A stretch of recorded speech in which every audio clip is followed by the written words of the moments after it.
Welcome back. Iraq's visiting foreign minister is unlikely to have had much to offer India in terms of finding the 39 missing Indian construction workers. Are they buried beneath the rubble in Badush jail, or were they taken across the border into Syria? WION's Daniele Pagani has more.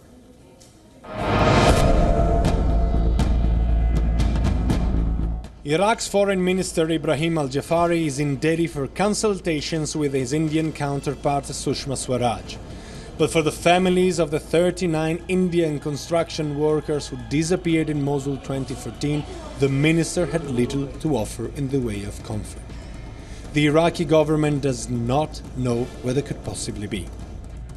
And this is frightening, because looking for them in Mosul seems an impossible task. The entire western part of the city is destroyed. There are no official figures yet, but the number of civilians dead or alive underneath the rubble is believed to be close to 40,000. In that sense, searching for the 39 Indians is like looking for a needle in a haystack. This is one of the main roads in Mosul, and behind me we can see one example of the level of destruction of the city. So when we talk about the 39 Indians who got abducted from Mosul by the Islamic State in 2013, and we talk about how difficult it could possibly be to find them either dead or alive, this is where the security forces will need to search. Even removing the entire amount of rubble in the city will be very problematic. We obviously hope they are alive, but we're also afraid that they are no more. Perhaps they are still in Mosul, or perhaps they are somewhere either in Iraq or Syria. Baghdad had earlier told New Delhi that the Indians may be held in a jail in the town of Badush near Mosul, which was not accessible due to the fighting. उनकी intelligence sources के माध्यम से मिली वो ये कि वो लोग पहले हॉस्पिटल कंस्ट्रक्शन के काम में लगाए गए थे, बाद में खेती में लगाए गए थे, और उसके बाद उनको बदूश जेल में भेज दिया गया है। लेकिन बदूश जेल में जाने के बाद कोई संपर्क उनकी इंटेलिजेंस एजेंसीज का नहीं है। WION found out on the ground that the information was not accurate.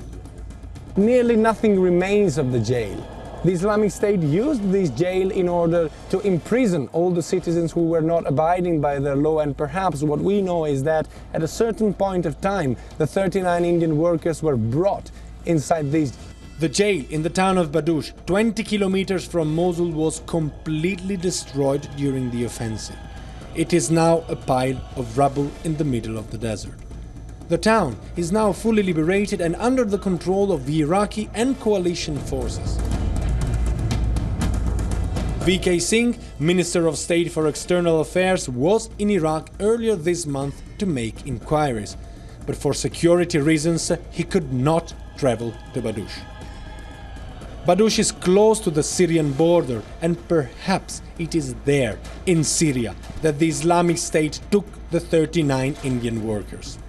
The terrorist organization is known to have used prisoners to build barricades and dig tunnels.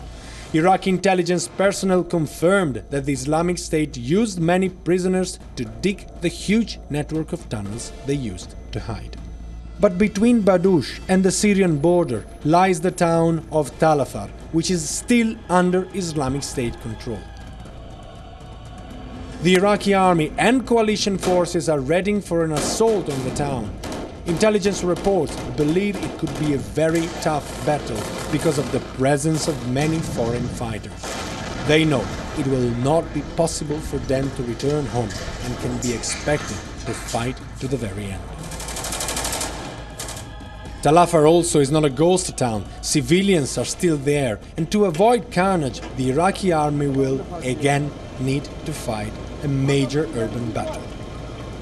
Indians could be in Tal Afar, but assuming they are not, perhaps the Islamic State took them to Syria, in which case the government of India will need to wait until the cities of Raqqa and Deir ez-Zor are liberated from Islamic State control.